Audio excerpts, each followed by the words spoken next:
Jake Morrison walked into the meeting room and felt like a child who had wandered into a basketball team practice. Every alien in the room towered over him by at least 2 feet. Some were even bigger than that. At 5 feet 8 inches tall, Jake was considered average height for a human. But here, surrounded by these giant aliens, he looked tiny. The Velkari were the worst. They stood nearly 9 feet tall, with bodies made of what looked like living crystal. Their skin sparkled in the light and made sharp clicking sounds when they moved. Commander Zeth Karn, their leader, looked down at Jake like he was a bug that had crawled onto the table. His crystal face showed no emotion, but Jake could feel the judgment coming from him. "This cannot be serious," Zeth Karn said in a voice that sounded like rocks grinding together. "The humans send us this small creature to face the deadliest predators in the galaxy. Are they making a joke?" The other Velkari made clicking sounds that Jake had learned meant they were laughing. The sound reminded him of breaking glass dot. Near the window stood 3 Thraxians. They looked like giant praying mantises that had learned to walk upright.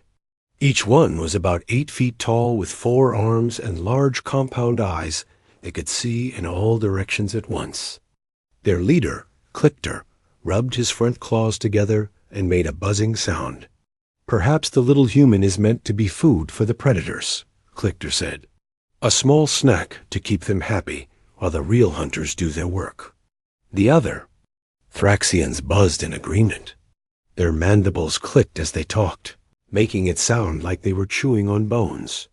The Aquari were the quietest of the group, but even they seemed amused by Jake's size. They had smooth blue skin and large black eyes that never seemed to blink. Reefson, their representative, stood about 7 feet tall and moved with the fluid grace of someone who spent most of their life underwater. "The small one may have other qualities," Reefson said in a voice that sounded like singing. "But physical strength is important when facing apex predators. Size matters in the wild." Dr. Lisa Bennett stood next to Jake, and even she was taller than him at 6 feet. She was the team's xenobiologist and had studied alien life forms for 15 years. Lisa had volunteered to be Jake's scientific support on this mission, but Jake could see the worry in her eyes. She knew as well as anyone how dangerous this mission would be. "Captain Morrison has more experience with dangerous creatures than anyone else in the human military," Lisa said, trying to defend him. "He has survived encounters that would kill most people." The aliens looked at each other and made their various sounds of amusement. To them, Lisa was just another human making excuses for sending someone who was clearly too small for the job. Jake had heard all of this before. Growing up, he had always been the shortest kid in his class. In military school, he was the smallest cadet. When he joined the Marines, the other soldiers called him Tiny and bet on how long he would last in basic training. He had learned long ago that people judged him by his size before they knew anything else about him. The meeting was being held aboard the research ship Horizon Dawn, humanity's most advanced vessel. The ship was heading toward a planet called Kepler 442c, a world that long-range sensors had identified as containing some of the most dangerous predators ever discovered. The Galactic Council had decided that each major species should send their best representative to study these creatures and determine if the planet was safe for future exploration. Admiral Murphy, the human commander of the mission, stood at the front of the room. He was a big man, almost 6.5 feet tall, but even he looked small next to some of the aliens. He had gray hair and scars on his face from old battles. When he spoke, his voice carried the authority of someone who had seen real combat. "Each of you has been chosen because you are the best your species has to offer," Murphy said. "This mission is not about who is biggest or strongest. It is about who can survive and complete the objectives." Morthake, another Velkari warrior, stepped forward. His crystal armor was decorated with symbols that showed his rank and battle experience. Survival requires strength, he said. The small human will not last one day on that planet. He should stay on the ship where he belongs. Jake felt his temper rising, but he kept his voice calm. He had learned that getting angry only made people think he was trying to compensate for his size. I appreciate your concern, he said, but I have been chosen for this mission based on my experience and skills, not my height. What skills could you possibly have? Zethkarn asked. You look like you would lose a fight with a small animal. I have fought things that would give you nightmares, Jake replied. I have tracked creatures through jungles where one wrong step meant death. I have survived in places where bigger and stronger people died because they relied on their size instead of their brains. The aliens looked skeptical. Clicker made a chittering sound that meant he was amused. The little warrior talks big, he said. We shall see how big he talks when face to face with a real predator. Dr. Bennett called up a holographic display showing the planet they were heading toward. Kepler 442c was a world of extremes. Massive forests covered most of the surface, but these were not normal trees. They were giant fungi that grew hundreds of feet tall. The atmosphere was breathable but thick, and the gravity was 30% stronger than Earth normal. The preliminary scans show at least 12 different apex predator species, Lisa explained. Some of them are unlike anything we have ever seen. The largest appears to be something the computer is calling Species X. The thermal signatures suggest it might be over 20 feet tall. The aliens leaned forward to study the data. Even they seemed impressed by the size of some of the creatures they would face. These predators have evolved on a high-gravity world, Admiral Murphy continued. They will be stronger and faster than anything most of us have encountered. The teams will work together to catalog each species and determine their threat level. Jake studied the information on the display. He had spent years learning how to read animal behavior and track dangerous creatures. Looking at the data, he could already see patterns that the others might miss. The distribution of the predators across the planet's surface told a story about territorial behavior and hunting patterns. The predators are not randomly distributed, Jake said, pointing to the map. Look at the gaps between their territories. They are avoiding each other. That suggests they are intelligent enough to understand boundaries and maybe even negotiate territory. The aliens turned to look at him with surprise. They had been so focused on the size and strength of the creatures, but they had missed the behavioral implications. Interesting observation, Reefsen admitted. Your species does seem to have a talent for reading behavioral patterns. It comes from being prey as well as predator, Jake said. Humans had to learn to think like both the hunter and the hunted to survive. We develop skills that do not depend on size or strength. Commander Zethkarn made a dismissive sound. Clever words will not save you when a 20-foot monster is trying to eat you. Maybe not, Jake agreed, but panic and overconfidence will get you killed faster than being small will. A meeting continued for another hour as they went over mission protocols and safety procedures.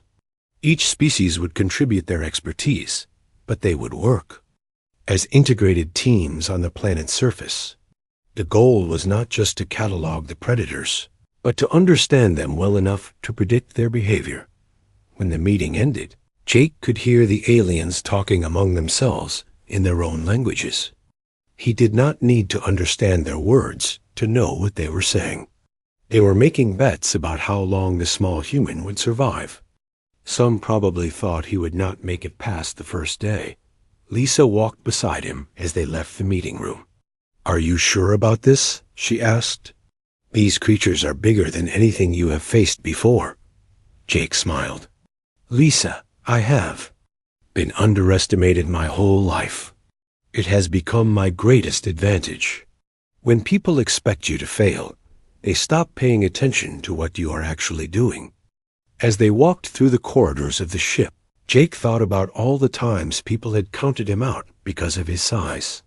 The bullies in school who thought he would be an easy target, the drill sergeants who assumed he would quit. They, fellow soldiers who expected him to hide behind them in combat. He had proven them all wrong, not by becoming bigger or stronger, but by becoming smarter, faster, and more determined than anyone expected. He had learned to see things others missed, to find advantages where others saw only disadvantages. The ship would reach Kepler 442c in 2 days. Jake spent that time studying every piece of data they had about the planet and its predators. He read behavioral studies and ecological reports. He practiced with his equipment and reviewed survival protocols. Most importantly, he prepared himself mentally for what was coming. He knew the aliens expected him to fail. Part of him hoped they were wrong, but another part of him was excited by the challenge. He had spent his whole life proving that size did not matter. Now he would get to prove it on a planet full of monsters. The transport ship shook as it entered the atmosphere of Kepler 442c. Jake gripped his seat as the vehicle bounced through thick clouds that glowed with strange colors. Through the window, he could see lightning that was not like Earth lightning. This lightning was green and purple, and seemed to dance between the clouds like living things. Atmospheric density is higher than expected, the pilot announced. We are experiencing some turbulence. Jake looked around at his companions. The aliens seemed completely comfortable with the rough ride. Their larger bodies and stronger bones could handle the shaking better than his human frame. Dr. Lisa Bennett sat across from him, her face pale as she gripped her safety harness. When they finally broke through the cloud layer, Jake got his first real look at the planet's surface. The sight took his breath away. Giant mushrooms stretched toward the sky like enormous trees. Some of them were over 200 feet tall and glowed with soft blue light. Between the mushroom forests, Jake could see crystal formations that sparkled in the alien sunlight. Those are not plants, Lisa said, reading her scanner. They are fungal organisms. The entire ecosystem is based on fungal life forms rather than traditional plant life. Commander Zeth Karn looked out the window with interest. The crystal formations appear to be natural. They may contain valuable minerals. We are not here to mine, Admiral Murphy reminded him over the communication system. Our mission is to study the predators and assess the danger level. The transport landed in a clearing surrounded by the giant mushrooms. As soon as the doors opened, Jake felt the difference in gravity. Everything seemed heavier. His equipment pack felt like it weighed twice as much as it should. Each step required more effort than normal. The aliens, however, moved easily. Their larger bodies and stronger muscles were better adapted to the higher gravity. Morthic, the Velkari warrior, jumped down from the transport like the extra weight meant nothing to him. The small human is already struggling, Morthic observed as Jake carefully climbed down from the transport. How will he survive when the predators come? Jake ignored the comment and began setting up the base camp equipment. The air was breathable but thick and humid. It smelled like a combination of mushrooms and ozone from the strange lightning. In the distance, he could hear sounds that were definitely not made by any creature he knew. Movement detected 2 kilometers north, Clichter announced, studying his scanner. Large thermal signatures, multiple contacts. Dr. Bennett checked her own instruments. I am reading at least 6 separate heat sources. They are moving in a coordinated pattern. Pack hunters, Jake said, studying the data on his portable display. They are surrounding something or someone. The aliens looked at him with surprise. Reefson tilted his head in the way his species did when they were curious. How can you determine their behavior from thermal readings? The pattern, Jake explained, pointing to the display. See how they are moving? They are not just wandering around. They are working together. One group is driving the prey toward the other group. Classic pack hunting behavior. Before anyone could respond, The hunters found them instead. The creatures came out of the mushroom forest like living shadows. They looked like wolves, but they were the size of small cars. Their fur was metallic and seemed to shift colors as they moved. When the light hit them just right, Jake could see that their fur was actually made of tiny metal fibers. Razor wolves, Lisa breathed, reading the identification from her scanner. The preliminary reports mentioned them, but I did not expect them to be so large. There were 8 of them, and they moved with perfect coordination. They did not attack immediately. Instead, they formed a circle around the expedition team and began to study them. Their eyes were intelligent, almost calculating. Morthic raised his plasma rifle and aimed at the largest wolf. "Stand back, small ones. I will handle these creatures." "Wait," Jake said. "They are not attacking. They are evaluating us." "Nonsense," Morthic replied. "They are predators, we are prey. The situation is simple." He fired his plasma rifle at the lead wolf. The energy beam struck the creature directly in the chest, but the metallic fur deflected most of the blast. The wolf was knocked backward, but not seriously injured. Worse, the attack seemed to make all of the wolves angry. They attacked from all directions at once. The lead wolf went straight for Morthic, while the others spread out to attack the rest of the team. Jake threw himself to the ground as a wolf leaped over his head. The creature was so large that its shadow covered him completely. The Valkyrie. Warrior was strong and well-armed, but he was fighting 8 intelligent predators at the same time. His crystal armor protected him from their claws, but the wolves were learning. They began to attack his joints where the armor was weaker. Clickter fired his weapon at one of the wolves, but the creature was too fast. It dodged the energy blast and kept coming. The Thraxian had 4 arms, which gave him an advantage, but the wolves were coordinating their attacks. "They are hurting us," Jake shouted over the sounds of battle. "They want to separate us from each other." Reefsan was backing toward the transport ship, using his water-based weapon to keep 2 wolves at bay. "These creatures are more intelligent than our reports indicated." Jake rolled behind a piece of equipment as a wolf snapped at him. The creature's teeth were like metal razors, and they sparked when they hit the ground. He could see that the wolves were not really trying to kill them. They were testing the team's responses and learning their capabilities. "Stop fighting defensively," Jake called out. "Work together. Form a circle and face outward." The aliens were too busy fighting to listen to him. Morthic was bleeding from several cuts where the wolves had found gaps in his armor. Clickter was using all 4 arms to swing his weapons, but he was being forced backward. Jake made a decision. That probably looked insane to everyone watching. Instead of running away from the wolves, he ran toward them. He was smaller and faster than his companions, and the higher gravity affected him less because he weighed less to begin with. He slid under one wolf and came up behind another. The creature spun around to face him, but Jake was already moving. Again, he was not trying to fight the wolves. He was trying to disrupt their coordination. "They communicate through scent," he yelled to the others. "Watch their body language. They are using pack signals." As if to prove his point, the lead wolf made a low growling sound, and the other wolves immediately changed their attack pattern. Instead of trying to separate the team members, they began to retreat toward the mushroom forest. "They are leaving," Lisa said in amazement. "Why are they leaving?" Jake watched the wolves disappear into the forest. "They got what they came for. They learned about us. Now they know our strengths and weaknesses." Morthic looked down at his damaged armor and the cuts on his arms. His crystal face showed confusion and embarrassment. "I do not understand.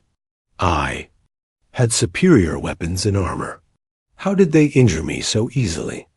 "Because you fought them like they were dumb animals," Jake replied. "But they are not. They are intelligent pack hunters. who have been living on this planet for thousands of years. They know how to fight. The team spent the next hour treating wounds and checking equipment. Morthek needed medical attention for his cuts, and several pieces of equipment had been damaged in the fight. The small human was correct about their behavior, Clichter admitted reluctantly. They were studying us, not hunting us. Which means they will be back, Jake said.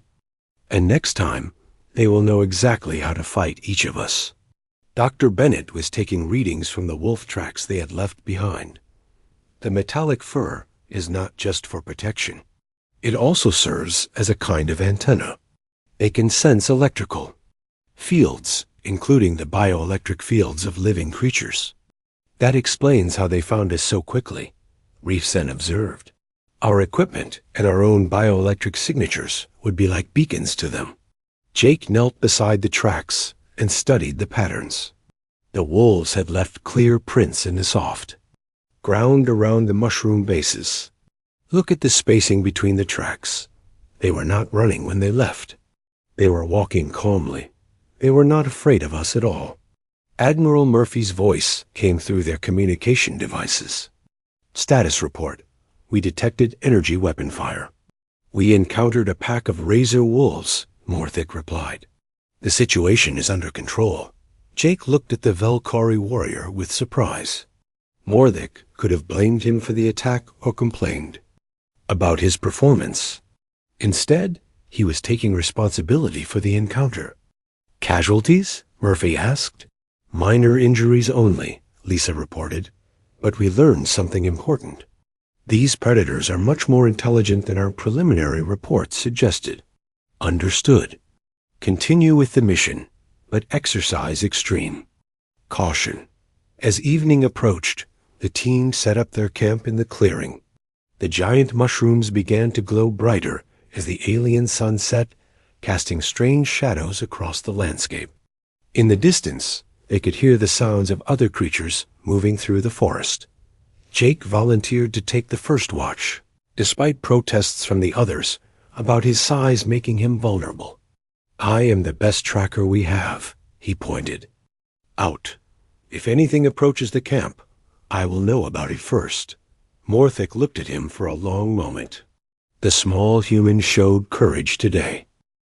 Jake woke up before dawn to the sound of something moving above their camp.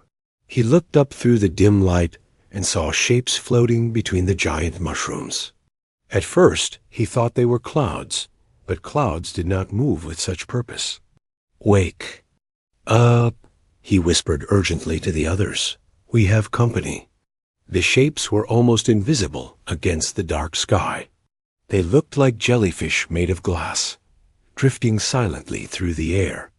Each one was about the size of a car, with long tentacles that hung down like deadly ribbons. Dr. Lisa Bennett checked her scanner, and her face went pale. Sky hunters, she whispered. The report said they were dangerous, but I did not expect them to be so large. Commander Zethkarn stood up slowly, his crystal armor catching the dim light from the mushrooms. How many are there? Jake counted carefully. At least 12. Maybe more. They are staying in the shadows between the mushroom caps. The sky hunters moved without making any sound. Their transparent bodies made them almost impossible to see until they were directly overhead. Jake watched as one drifted closer to their camp, its tentacles swaying gently in the morning breeze. They hunt by dropping down on their prey, Clichter observed, reading from his datapad. The tentacles inject a paralytic toxin that can kill most creatures in minutes. Most creatures, Reefsen repeated. But what about us? Do we know if the toxin will affect our species? No one had an answer to that question.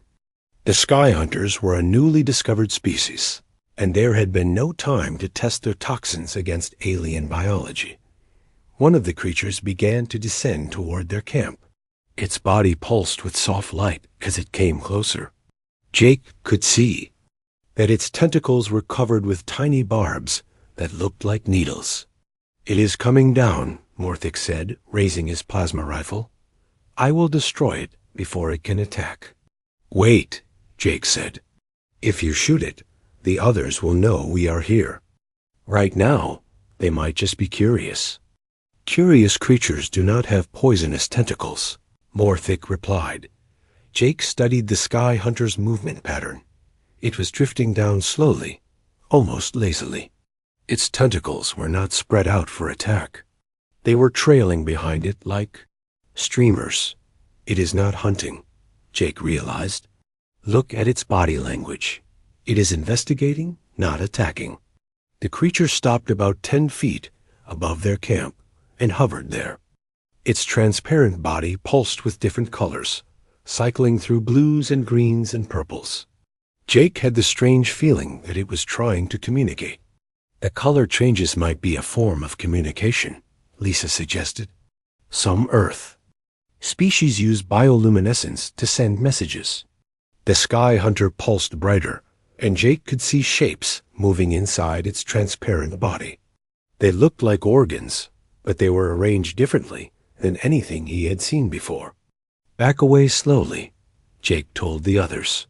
Do not make any sudden movements. Let it look at us. The aliens looked at him like he was crazy, but they followed his instructions.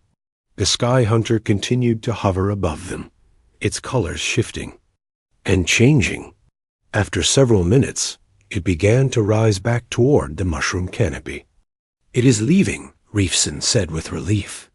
No, Jake said, watching the creature's movement. It is going to get the others. He was right.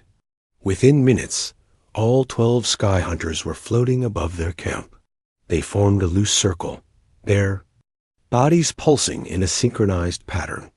The light show was beautiful and terrifying at the same time.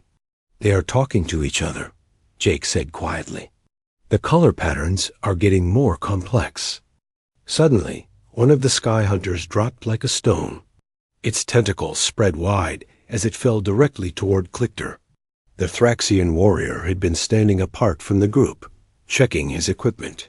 Move, Jake shouted. Clicker looked up, just in time to see death falling toward him. He tried to run, but his forelegs got tangled, and he fell. The sky hunter's tentacles wrapped around his thorax before he could get back up. The creature's body pulsed with bright red light as its tentacles began to inject their toxin. Clicker screamed, a sound like metal being torn apart. His natural armor began to smoke where the tentacles touched it. Jake did not think. He just reacted. He grabbed a piece of burning wood from their campfire and ran toward the sky hunter. The creature was focused on its prey and did not see him coming. He jabbed the burning wood into the sky hunter's body. The creature was not solid like a normal animal. The wood went right through it, but the fire caused its transparent flesh to bubble and smoke. The sky hunter released Clicker and shot back up into the air. The fire, Jake yelled to the others. They do not like fire. Morthic and Reefson grabbed burning branches and began waving them at the other sky hunters. The creatures backed away, their bodies flashing angry red colors. Clicker was lying on the ground, his armor smoking where the tentacles had touched him. The metal was actually melting. Lisa knelt beside him with her medical kit. The acid is eating through his exoskeleton, she said. We need to neutralize it quickly. She sprayed a chemical neutralizer on the damaged areas, while Jake kept watch on the sky hunters. The creatures were still circling overhead, but they were staying well away from the fire. How did you know fire would work? Zethkarn asked. I did not know, Jake admitted. But most creatures that hunt by stealth do not like bright lights. Fire is the brightest light we had. Clicker was in bad shape. The acid had eaten through his outer armor and was working on the softer tissue underneath. He was conscious, but barely. We need to get him back to the ship, Lisa said. He needs medical treatment that I cannot provide here. The mission, Clicker whispered through his pain, must complete the mission. The mission can wait, Jake said firmly. You need help. But before they could move Clicker, Admiral Murphy's voice came through their communication devices. Expedition team, we have a problem. Long-range sensors are detecting a massive storm system moving toward your location. You need to find shelter. Immediately, Jake looked up at the sky. The strange lightning was getting brighter and more frequent. The air itself seemed to be crackling with energy. There, Reef-san pointed toward a cluster of crystal formations about a kilometer away. Those caves might provide shelter. Can Clicker be moved? Zethkarn asked. Lisa checked her patient. He is stable for now, but he cannot walk. Someone will need to carry him. Morthic stepped forward without hesitation. I will carry him. The Velkari warrior was strong enough to lift Clicker easily, even with his own injuries from the previous day's wolf attack. As they prepared to move, Jake took one last look at the sky hunters. They were still circling overhead, but their colors had changed to a deep purple. They are warning us about something, he said. Warning us about what?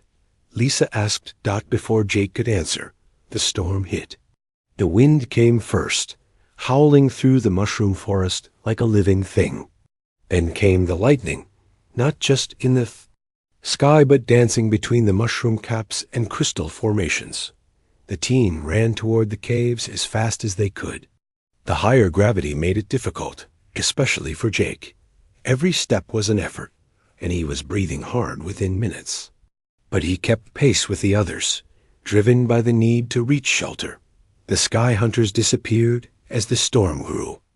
Worse, even they were not brave enough to stay in the open when the lightning started jumping from mushroom to mushroom, like an electric spider web. The crystal caves were beautiful and terrifying.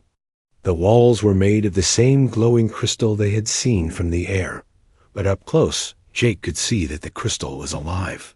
It pulsed with its own inner light and seemed to respond to their presence. The crystals are bioelectric, Lisa said, reading her scanner.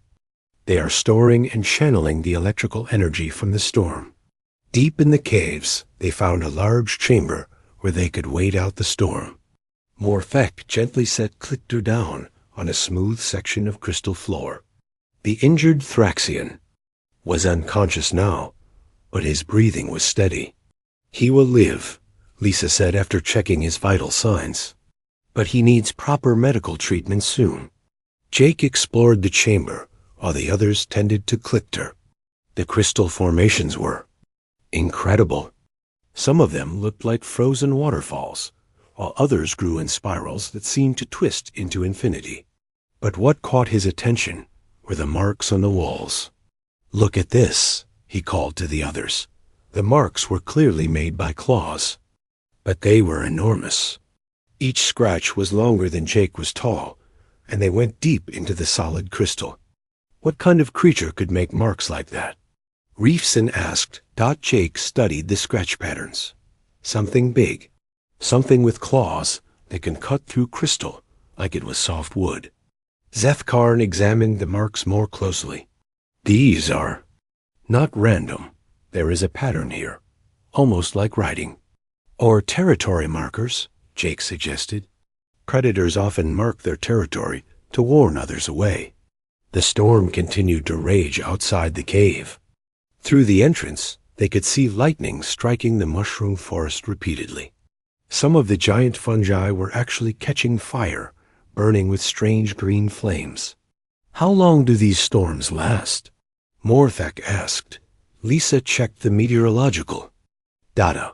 According to our information, anywhere from 6 hours to 3 days. 3 days? Zethkarn looked concerned. Clicker needs medical attention sooner than that. Jake was still studying the claw marks when he noticed something else. Fresh scratches that were much smaller than the ancient ones. Jake walked deeper into the crystal cave, his footsteps echoing off the glowing walls. Behind him, he could hear his companions whispering urgently, but he did not turn around. The sounds from ahead were getting louder, and he needed to focus on what was coming. The tunnel opened into a vast chamber that took his breath away. The ceiling was so high that it disappeared into darkness, and the walls were covered with crystals that pulsed with different colors. In the center of the chamber, surrounded by smaller crystal formations, sat the largest creature Jake had ever seen. It was at least 20 feet tall, even sitting down. Its body was covered with fur that seemed to contain actual stars, twinkling and shifting like a piece of the night sky. It had the general shape of a great cat, but its proportions were all wrong. Its legs were too long, its head too large, and its eyes were the size of dinner plates. Those eyes were looking directly at Jake. For a moment, neither of them moved. Jake felt like a mouse that had wandered into a lion's den. The creature could kill him with one swipe of its massive paw. But instead of attacking, it just watched him with an expression that seemed almost curious. "Hello," Jake said quietly. Feeling foolish for talking to a giant alien predator. To his amazement, the creature responded. Not with words, but with something that appeared directly in his mind. It was like hearing a voice, but the voice was made of thoughts instead of sounds. "You are not like the others, small one." Jake's heart nearly stopped. The creature was telepathic. It could read his thoughts and speak directly to his mind. A voice was deep and ancient, like the rumble of distant thunder. "I am different." Jake agreed, speaking aloud. "But we are all different in our own ways." The creature tilted its massive head, studying him with those enormous eyes. "The others who came before you were afraid. They pointed their weapons at me and spoke of conquest and control. But you came alone, without weapons, and you speak of differences. You have met others like us?" Jake asked. "Many have come to my world over the centuries. Most sought to take what they wanted and leave. Some wanted to capture me and study me, like a specimen. A few wanted to kill me for the glory of defeating a great predator." The creature stood up, and Jake had to crane his neck to see its face. It was even more impressive standing at full height. Its star-filled fur rippled as it moved, creating patterns of light that were hypnotic to watch. "What did you do to them?" Jake asked, though he was not sure he wanted to know the answer. "I defended my world. Some I drove away. Others I was forced to kill. A few I allowed to leave with warnings to never return." Behind Jake, he could hear his companions moving closer through the tunnel. Their footsteps echoed loudly in the crystal chamber, and he knew they were coming to help him, whether he needed it or not. "My friends are coming," Jake said. "They are scared and they have weapons. Please do not hurt them." The creature's eyes shifted to look past Jake toward the tunnel entrance. "They fear me. I can sense their terror from here." "They fear you because they do not understand you," Jake replied. "Just like you might fear them because you do not understand them." Commander Zeth Karn was the first to enter the chamber, his plasma rifle ready to fire. When he saw the massive creature, he stopped so suddenly that Morthic bumped into him from behind. "By the crystal gods," Zeth Karn whispered, "it is enormous." Reef San and Dr. Lisa Bennett came through the tunnel next, with Morthak carrying the unconscious Clicker. They all stopped when they saw the creature, their weapons raised and ready.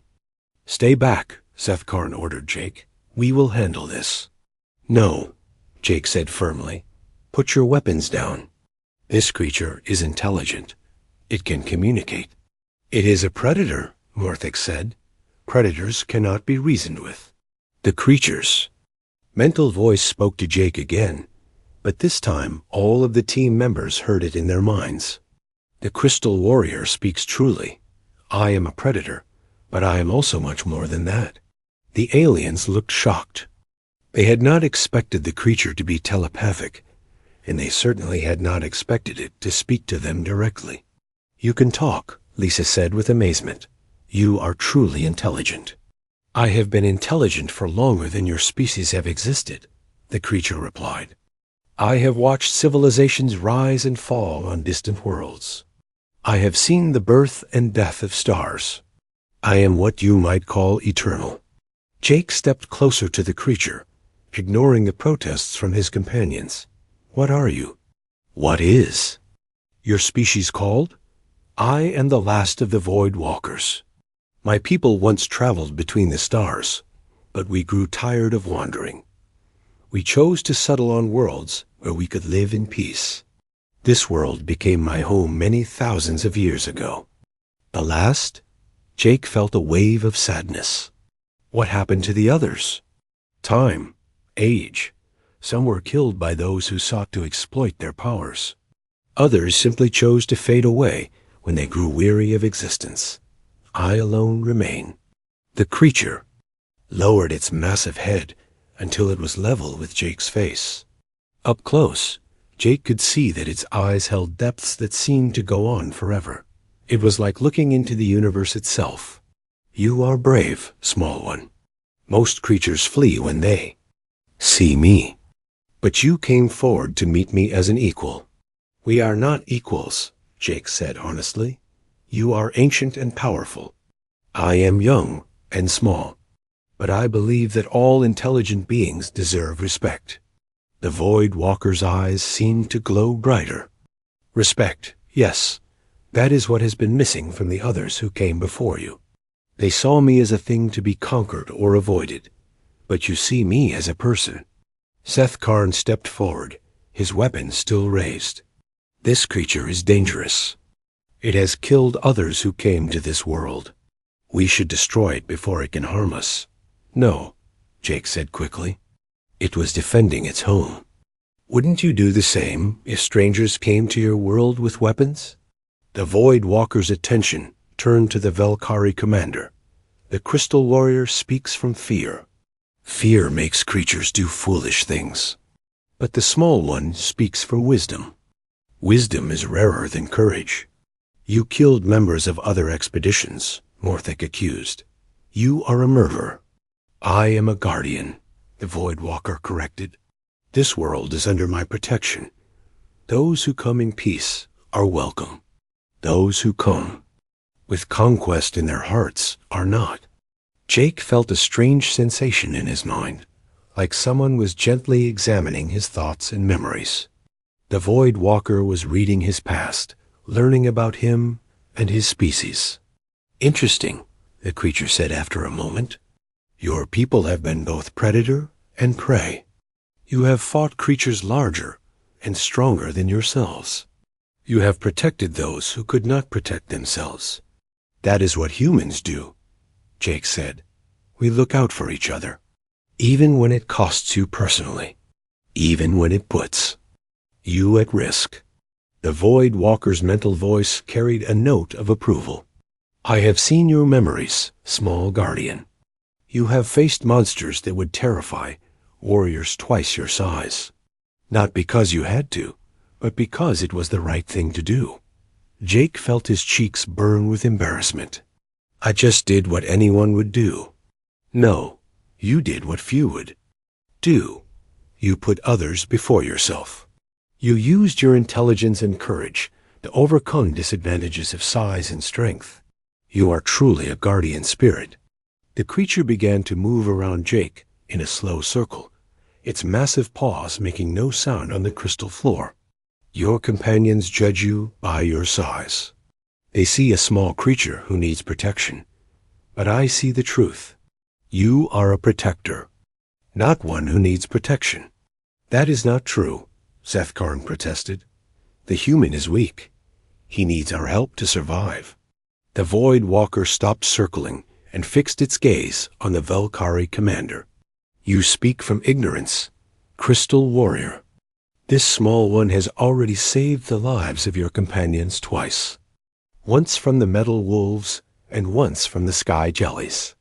Yet you still see only his size. Morthic looked confused. He helped us, yes. But he is still the smallest and weakest of our group. Is he? The Void Walker asked. Tell me, Crystal.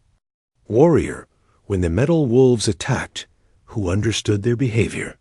When the sky jellies struck, who found the weapon that could defeat them? When your insect companion was injured, who ensured he received help? The aliens looked at each other uncomfortably. They had not thought about it that way before. Size is not strength, the Void Walker continued.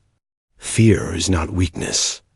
This small guardian has proven his worth through action, not words. He has earned something that none of you possess. What is that? Lisa asked. The Void Walker turned back to Jake, and its mental voice became warm and approving. My respect. And more than that, my recognition. The creature began to lower itself to the ground, folding its massive legs beneath its body. Jake realized with shock that it was bowing to him. I name you brother, small guardian. You and your people have shown me something I had not seen in centuries. You have shown me that courage and wisdom can exist in any form, no matter how small. The chamber fell silent, except for the sound of crystal formations chiming softly in. The background.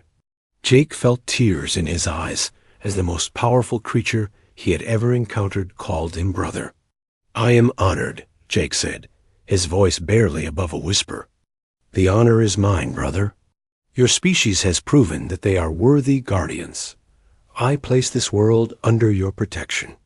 The Void Walker raised its great head and looked at the other members of the expedition team. You have judged the small one by his appearance. The storm outside finally began to calm as dawn broke over the crystal caves. Jake sat quietly on a smooth section of crystal floor, still thinking about his conversation with the Void Walker. The ancient creature had disappeared deeper into the cave system, but Jake could still feel its presence in his mind like a warm glow. His companions were treating Clichter, who had regained consciousness during the night. The Thraxian's injuries were healing slowly, but he would survive. Dr. Lisa Bennett was documenting everything they had learned about the planet's predators, while the others discussed what had happened. I still cannot believe it, Commander, Zethkarn said, checking his equipment. A creature that old and powerful, and it chose to speak with the human. Not just speak, Morthic corrected. It called him brother. In all my years as a warrior, I have never seen anything like that. Reefsen was studying the claw marks on the cave walls with new understanding. The Void Walker has been alone for centuries. Perhaps it recognized something in Jake that it had been missing. Jake listened to their conversation, but did not join in. He was thinking about what the Void Walker had told him about his species. The ancient being had looked into his memories and seen not just his personal experiences, but the entire history of humanity. It had seen how humans had always fought against larger predators, how they had used intelligence and cooperation to survive. Jake, Lisa called to him. Admiral Murphy wants to speak with the team. The storm has cleared enough for communication. The team gathered around their portable communication device as Murphy's voice came through clearly for the first time in hours. Status report, Murphy requested. We lost contact with you during the storm. We took shelter in crystal caves, Zethkarn reported. We encountered the apex predator designated as Species X.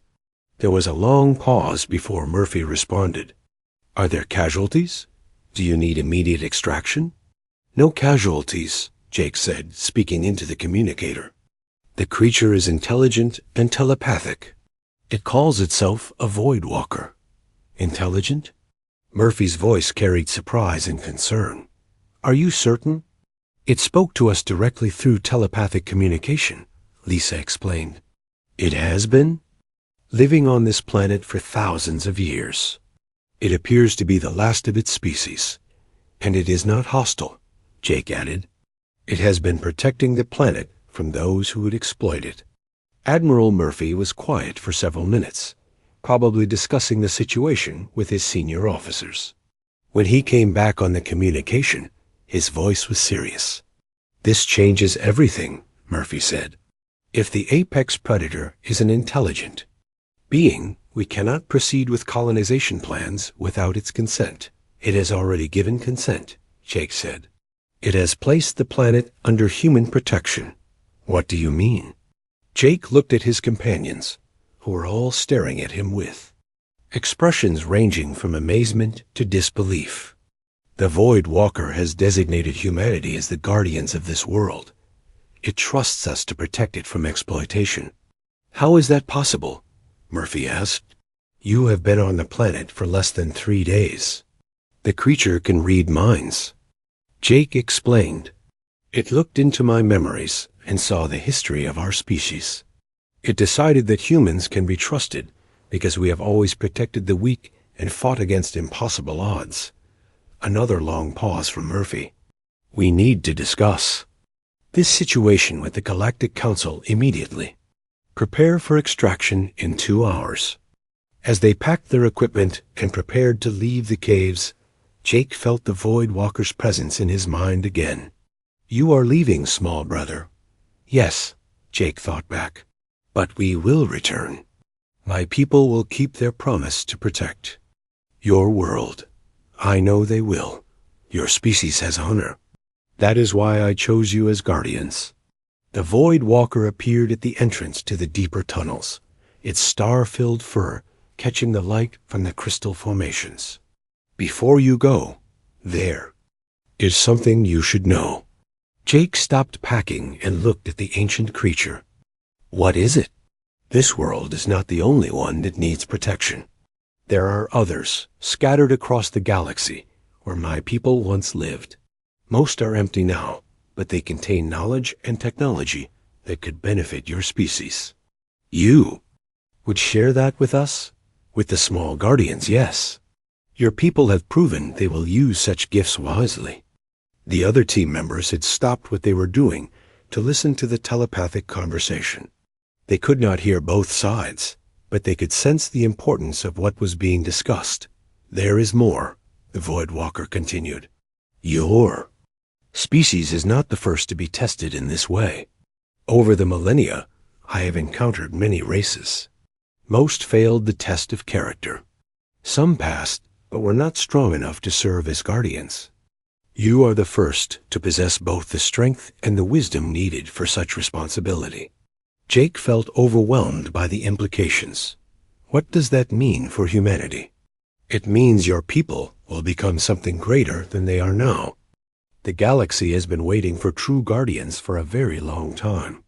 As the team finished packing and prepared to leave the caves, the Void Walker approached Jake one final time. The massive creature lowered its head until they were face to face. Remember, small brother, size is not strength.